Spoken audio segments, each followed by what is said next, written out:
So do you want to start just by kind of introducing yourself and sharing a bit about your background? Sure, indeed. My name is Chula Goonewardene. I am a clinical consultant and psychotherapist. My previous life was in the music industry. I was a musician for most of my life up until I came into my own recovery from addiction, and then that led me into the clinical field that I'm in now. So I'll start with really my life story. So my parents are from Sri Lanka. My father came over here in the late 60s, and then he went back and he married my mum and came over in 71. And I was born in 74 from North London, from Finchley in Barnet. And I have two younger brothers. The middle one, who's a consultant cardiologist, and the younger one, who's a lawyer and a project manager. And for much of my life, I was the black sheep and they were the shining stars. But that's, I've kind of brought myself up a bit in the last few years. And the most significant thing that really happened for us was that when I was four, and I think my third brother hadn't been born or was just about to be born, my mother went blind. So she lost her sight very unexpectedly, and it was quite a quick sort of decline. And before we knew it, she couldn't see anything at all. And then I grew up with that. I grew up with having a blind mum and didn't really think anything of it. It was just who she was and what she was, and we adapted pretty well, actually. And my father, who had also been a lawyer, he stopped doing that and started lecturing law at North London University, and that was so that he could be more available to look after us, really. And that happened as they were trying to correct her sight, but unfortunately they weren't able to. What I understand now as a clinician and someone in recovery, and it really hit me the most when I went into rehab in 2003, is that when my mother's sight went away, it had a very profound effect on the attachment between us. And it was kind of, I think I never really realized how important the eye contact is between mother and baby, and that how much is said and done in that gaze. And to have that suddenly removed had a very profound effect on me, which I had no idea of at the time, obviously, and didn't until I was much older. The way I responded to it was that I became very, very naughty and quite difficult to contain. They said if they put me down on the floor, I would just run wherever I was, and they had to put me on reins in the end, because I just couldn't be kept in one place. They tell all these stories of how naughty it's kind of this sort of almost folklore in my family. My grandmother used to talk about it, my aunt talks about it, my cousins talk about it. I was never a nasty child, but I was very, very boisterous, let's say. Unfortunately, that really led me down some sort of difficult routes, because I was very attracted to older kids, older guys who I wanted to be like. And there was a bunch of kids who were 5 or 6 years older who used to bully me and my friends. But I wanted to be accepted by them. I want, and I know that's very linked to the trauma around my mother. But what happened was that there was a lot of bullying, and that bullying escalated, and it ended in sexual abuse when I was 9 years old. And I was sexually abused quite brutally by these two boys who were, about 15 and 16, but considerably bigger than me in terms of their physical stature. And it was immediately after that I picked up cigarettes. So I started smoking cigarettes, almost a week after the first incident of that.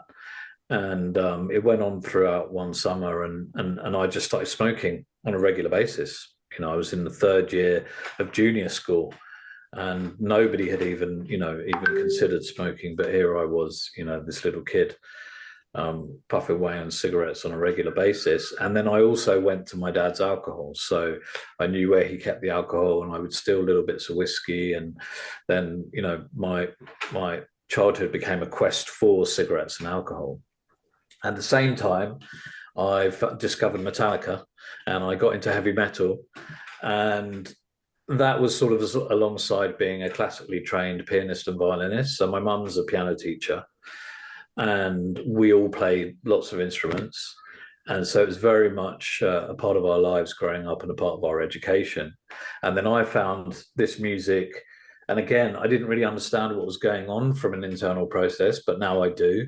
You know, a lot of the rage and the anger that I was feeling and couldn't really contain or express, I could hear that coming out of the speakers. You know, and actually really aggressive, loud music calms me down and relaxes me. Whereas with many people, my wife being one of them, they get incredibly agitated by it and they can't stand it at all. But for me, I love it. And I started playing electric guitar, and I got a band together and started playing in a band. But along with that came smoking dope. And then I realized that my other friends couldn't get dope, but I could. So then I was selling dope. And by the time I was 13, really, I was selling marijuana to my friends at school and smoking and drinking on a regular basis, and was pretty intoxicated for most of my waking hours. And then that sort of escalated. So, you know, I got more into the music, got more serious about playing in bands. I didn't want to study. So I sort of sacked off all my studies and just concentrated on the music.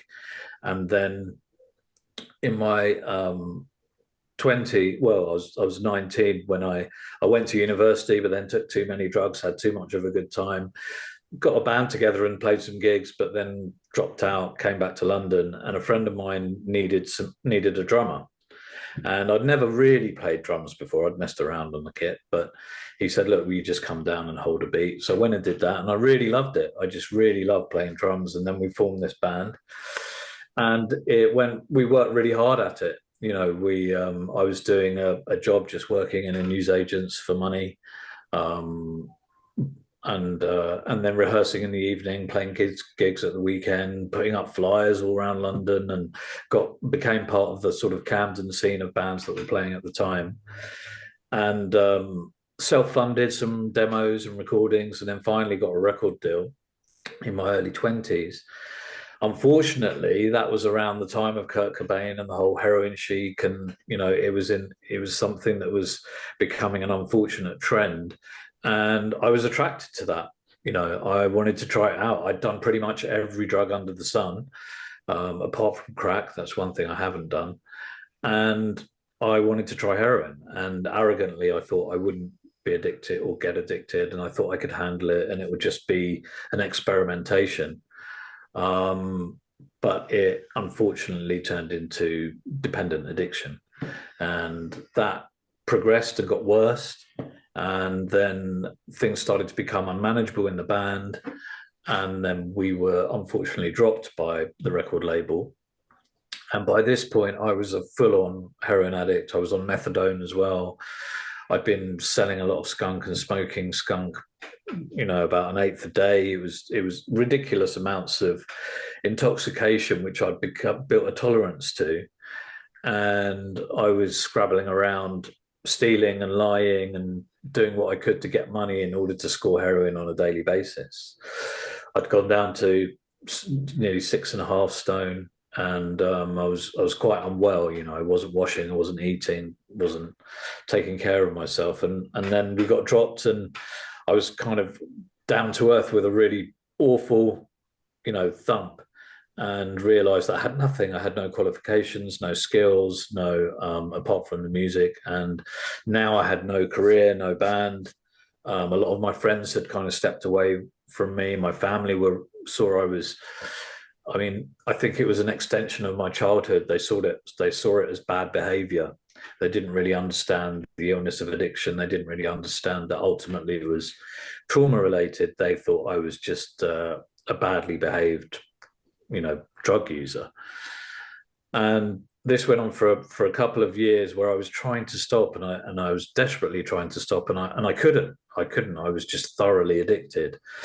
And I was seeing a counselor who was kind of drip feeding me, you know, maybe you should go to treatment. Maybe you should try Narcotics Anonymous. Maybe, have you heard of 12-step program? Have you thought about not using drugs? And I was like, yeah, I don't want to use drugs anymore, but I realized I had emotional issues, but I thought if I sorted the emotional issues, then I wouldn't need to use drugs on a daily basis. But that's the wrong way around. What I now know is you have to stop taking the drugs on a daily basis, be abstinent, and then you can work on the emotional issues, and then you have a chance at long-term recovery. So fortunately, he supported me to sort of break the news to my parents that I was a full-on heroin addict, because I think they still were in the denial and thought I was a just a heavy dope smoker. And then I was lucky enough to get into a really amazing 12-step rehab called Cloud's House in Wiltshire. And I got funding for that, and my dad put some money in, and I went there for, I thought I was going in for 6 weeks. Once I got there, I was kind of told, well, no, you can never drink again, you can never use any drugs again, you can't even have, you know, a spliff. And I was quite shocked at that, because I was saying, well, I'm only here to get off heroin and methadone, I want to be able to have those other drugs. And they were saying, oh, it doesn't really work like that, you know, addiction is an illness, and it's not really about the alcohol or the drugs or the gambling or the sex or the work. It's about the underlying process, and it's about what's feeding that, the trauma from your childhood that's feeding that and propelling it forward all the time. So luckily I was desperate. I was, as I said, very unwell, so I didn't want to go back to using heroin, and I took on what was being told to me, and I thought, okay, let's just give this a go. And actually being clean, what I realized was that I'd been intoxicated for about 17 years every single day.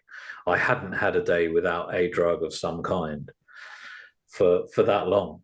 And when I suddenly was sober, completely clean and sober, even my faculties were different. So I was seeing things different. I was hearing things differently.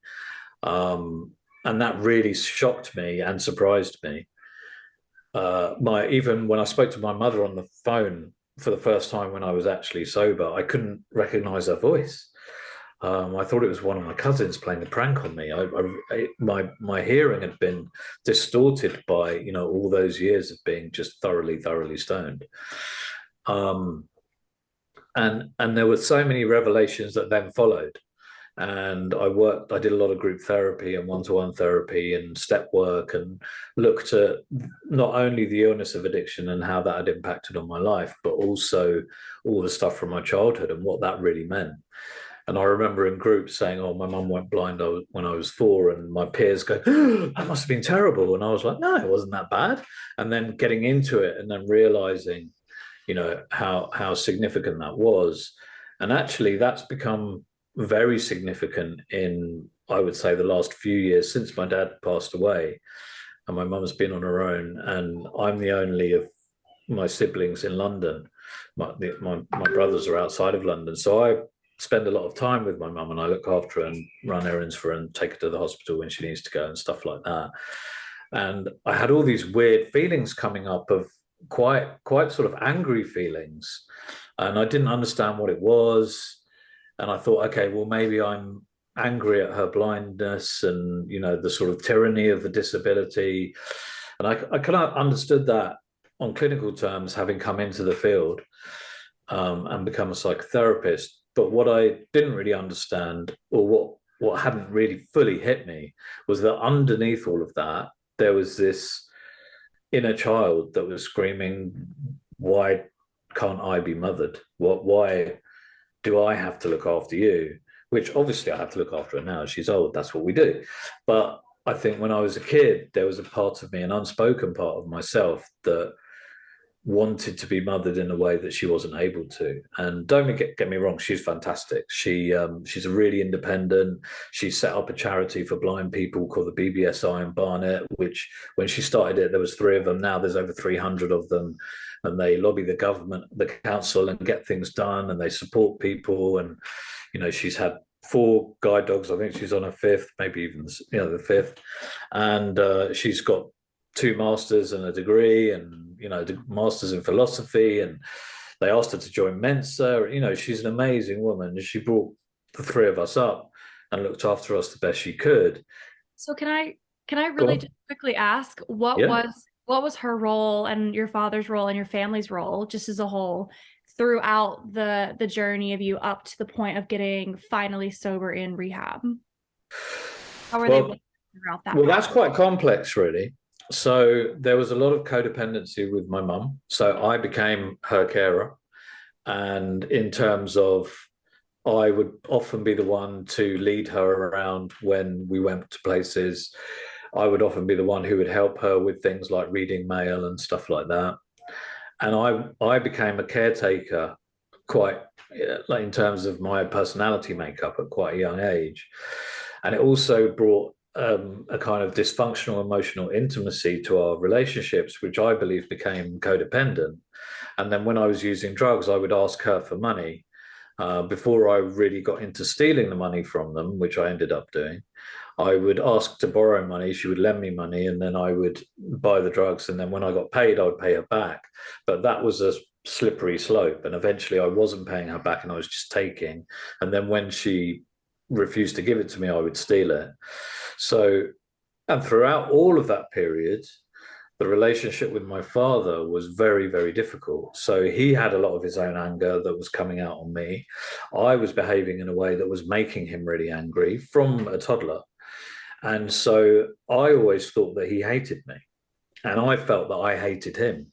And it was kind of an extension on both ends of the stroppy teenager saying, "I hate you, Dad," but it became pretty nasty and vitriolic in many times.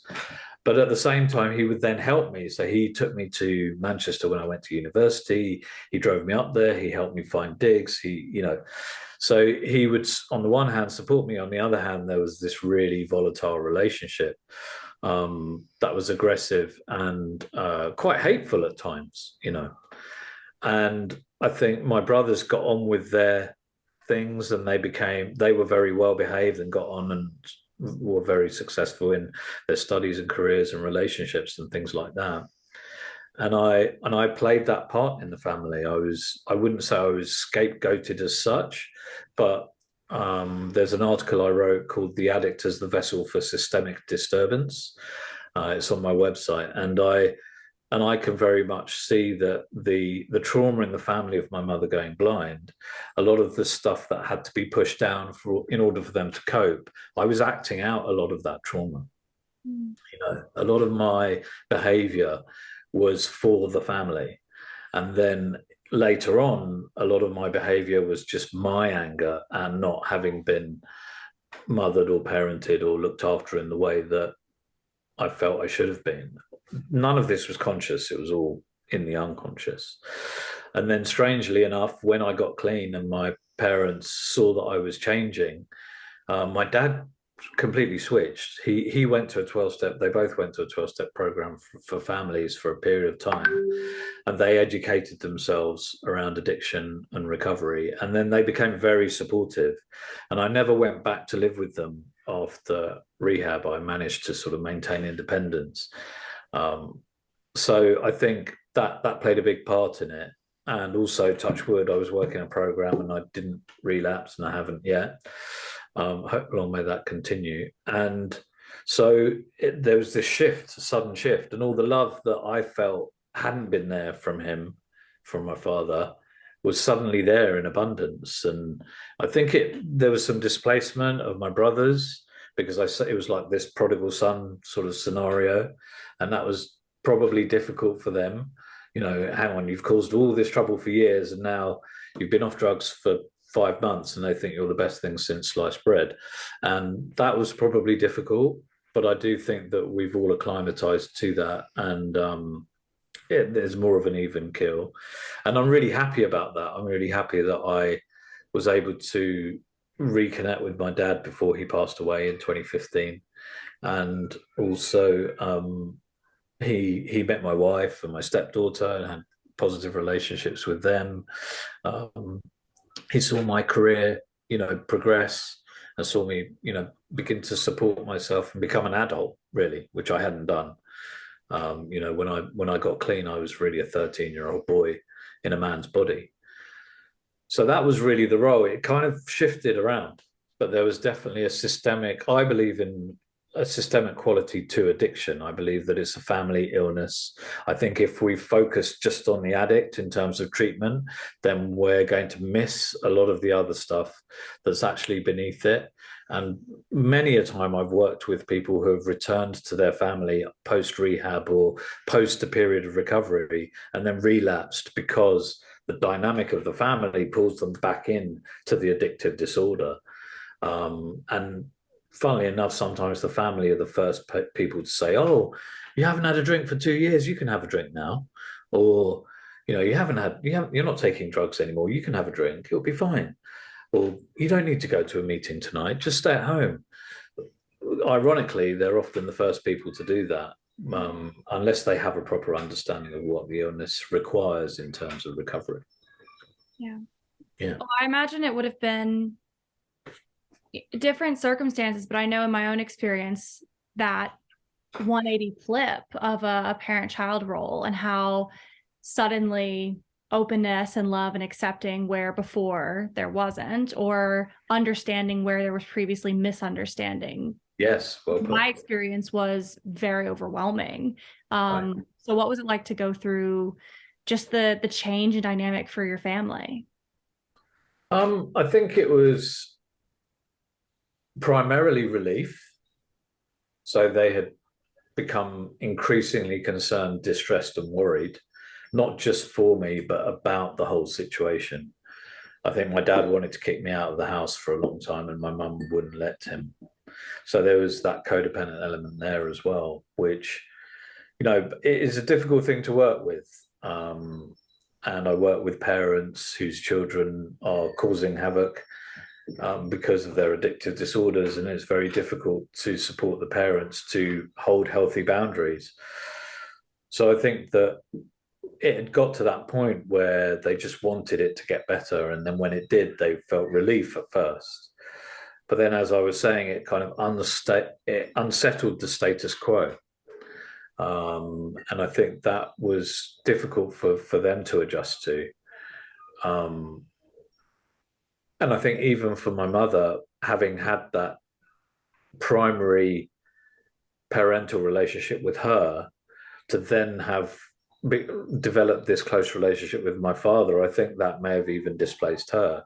Not that she ever expressed it, but what I can see is that it created a very different dynamic. And I think for my brothers as well, there was something that they weren't sure of how to acclimatize to, but we all did. And it's been really great. And it's been really, my dad stopped drinking himself. He wasn't an alcoholic as such, but he definitely was a daily drinker of small amounts.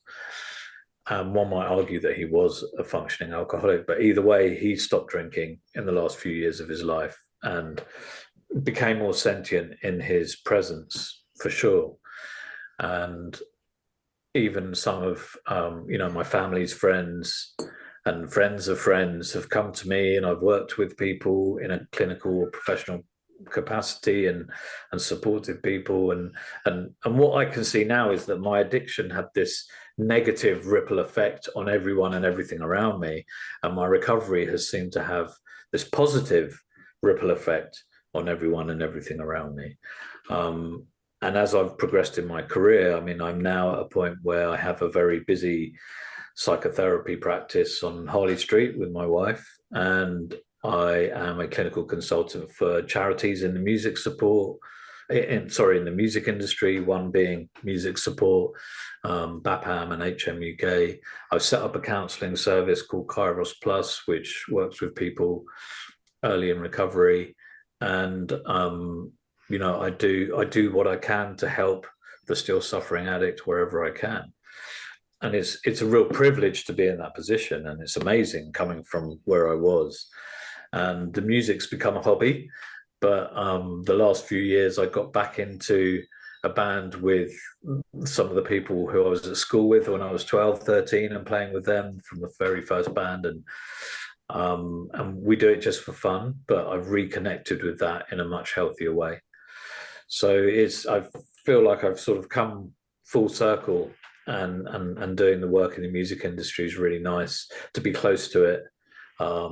without having to kill myself over it, basically, and actually to help people. And I've got a new business actually that's just started called Attune, or We Are Attune. If you Google We Are Attune UK, it should come up. And we're building support, health and wellbeing support packages for people in the music industry, bands, managers, record company, crew, whoever you are. If you're in the music industry, then if you're suffering, then we can build a holistic care package to support you or to support the people you're working with. Mm.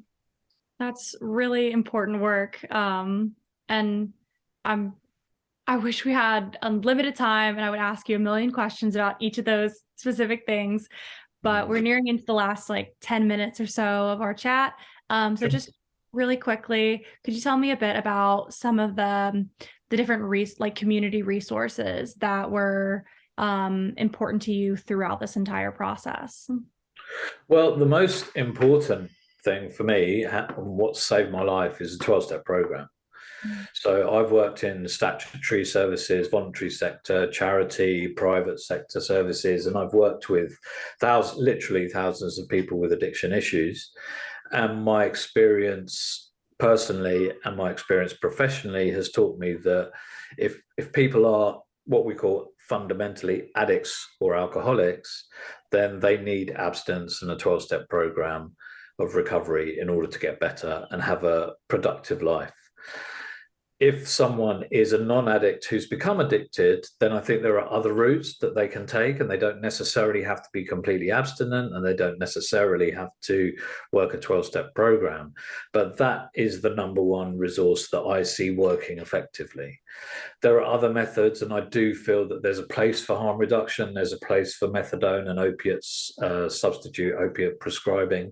I think that they're bridges into long-term recovery that are essential. I believe that for health and safety and, stopping the spread of HIV and Hep C, things like safer injecting, I believe in injecting rooms and that sort of approach. I think that's really important as a starting point. But I do think that we should ultimately be abstinent focused. And I think the 12-step recovery programs are the most robust, and they're free and they're available and they work. So why not use them? That's my sort of take on it. And second to that, I would say it's the therapists that I've met along the way. So I've had some really, really good counselors who have understood the illness of addiction. They've understood what recovery was really about. And through their guidance and their teaching and their support and holding of space, I've been able to find my recovery. And I don't think I'd be here without them. I don't think I'd be here without the fellowship. And I also don't think I'd be here without the love of my wife, my stepdaughter, my family, my friends. I think having love in your life is essential. And the people I think who find it hardest to recover are the people who don't have anyone.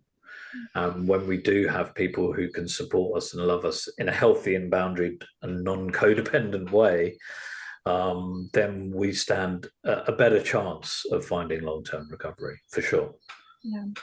I'm so happy that, you do have that love and support from your family and from your wife and your stepdaughter. Very lucky. Do you have anything else that you want to close us out with? No, not really. I would just say, if you're suffering and you're in a place of active addiction, be that food, gambling, shopping, work, or drugs and alcohol, then reach out. The help is there, and there's a saying in NA where we say, only we can do this, but we can't do this alone, or we don't have to do this alone. And it's very true. We have to be motivated to get better from ourselves. And until that's there, nothing really changes. But once that's there, make reaching out your first step. Look for the people who are in recovery, who do know, who are trained and can look after you and support you to get better, because we don't have to sit in the misery or the pain or the trauma. Someone once asked me what my definition of recovery was, and I said, freedom from the bondage of self and to become the person that I wish to be, rather than being the person that my trauma dictates. And that for me is, that's a priceless gift that I've been lucky enough to receive. And I believe that that's out there for anybody who wants it. Yeah. Well, it has been so wonderful to hear your story. Thank you so much for sharing with me. And I've just really enjoyed this conversation. Pleasure. Thank you for asking me. It's really, it's an honor and privilege to speak to you.